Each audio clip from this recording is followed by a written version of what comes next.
창업지원사업 중복 신청 잘못했다간 자동 탈락합니다. 안녕하세요. 정달 멘토입니다. 오늘은 창업지원사업에 도전하는 분들이 반드시 알아야 할, 하지만 아무도 제대로 알려주지 않는 무시무시한 함정 하나를 말씀드리겠습니다. 바로 중복 신청만으로 탈락하는 경우입니다. 여러분, 창업지원사업은 수억 원의 사업비를 지원받을 수 있는 기회입니다. 그런데 이 기회를 잘못 활용하면 합격 여부와 상관없이 중복 신청만으로 탈락할 수 있습니다.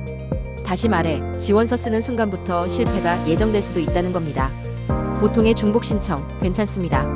일반적으로 창업 지원 사업에 중복으로 신청하는 건 가능합니다. 예를 들어 두 군데에 신청해서 둘 다 합격하면 한쪽은 포기하고 한쪽만 협약을 맺으면 됩니다. 이 경우에는 아무 문제가 없습니다. 오히려 축하받을 일입니다. 하지만 여기서 착각하면 안 됩니다. 모든 중복 신청이 안전한 건 아니라는 것. 가장 위험한 것은 같은 아이템을 동업자명으로 다른 창업 지원 사업에 신청하는 경우입니다. 예를 들어 동업자 A는 예비 창업 패키지에 신청하고 동업자 B는 청년 창업사관학교에 신청했다고 합시다. 두 명이 다른 사업에 신청했지만 사업 아이템은 똑같습니다. 여기서 만약 둘 다 합격하면 어떻게 될까요? 끝장입니다. 둘 다 무조건 탈락입니다. 이건 합격 후 포기 문제가 아닙니다. 중복 신청 자체만으로도 탈락 처리가 됩니다. 창업 지원 사업의 공고나 규정을 자세히 보면 중복 신청만으로 선정 제외될 수 있다는 내용이 있습니다. 창업 지원 사업은 선정 예정자라는 상태를 두고 있습니다. 즉, 합격 발표를 일부러 늦춰서 중복 지원 및 중복 합격 여부를 중앙에서 철저히 검토하는 겁니다. 한쪽에서 합격해도 다른 한쪽에서 똑같은 아이템으로 합격해 있으면 그 즉시 중앙 시스템에서 걸립니다. 그리고 최종 발표는 뒤로 밀려납니다. 왜? 그런 케이스를 잡아내기 위해서입니다.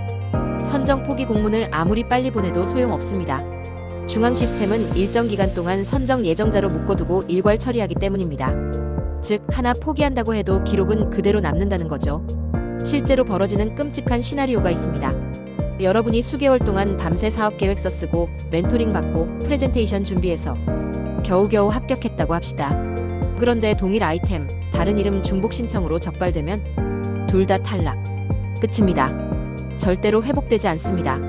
그 순간 여러분의 노력은 전부 물거품이 됩니다.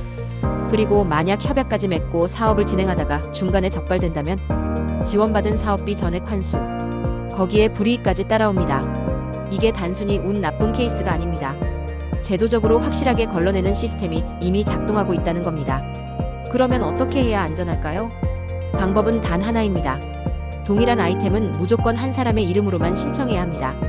동업자 여러 명이 각각 다른 이름으로 같은 아이템을 지원 사업에 내는 순간 여러분은 탈락 후보에 올라갑니다. 그게 언제 걸릴지 모릅니다. 처음 발표 때 걸릴 수도 있고 협약 중간에 걸릴 수도 있습니다. 언제든지 탈락, 언제든지 환수. 이 불확실성 속에서 도박을 할 이유가 전혀 없습니다. 오늘의 핵심 경고. 창업 지원 사업은 가장 좋은 기회입니다. 동업하면서 동일한 아이템으로 서로 다른 사업에 동업자들끼리 중복 신청하지 마십시오. 이건 단순한 광고가 아닙니다. 여러분의 합격 여부, 사업비 수억 원, 그리고 앞으로 받을 수 있는 모든 정부 지원 사업 자격까지 날려버릴 수 있는 치명적인 규정입니다. 중복 신청만으로 탈락된다. 기억하십시오. 정리하겠습니다. 한 사람이 여러 창업 지원 사업에 중복 신청하여 다 합격하면 하나만 협약하고 나머지는 포기하면 됩니다. 그런데 동업자 여러 명이 같은 아이템을 각자 신청하여 둘 다 선정된 경우 선정 후 포기를 해도 중복 신청만으로 탈락하게 됩니다. 선정 예정자 단계에서 철저히 걸러냅니다. 협약 중에도 적발되면 전액 환수됩니다. 명심하시기 바랍니다. 여러분, 절대 중복 신청의 함정에 빠지지 마시기 바랍니다. 저는 정달 멘토였습니다. 다음에도 창업 지원 사업에 숨겨진 진실을 알려드리겠습니다. 감사합니다.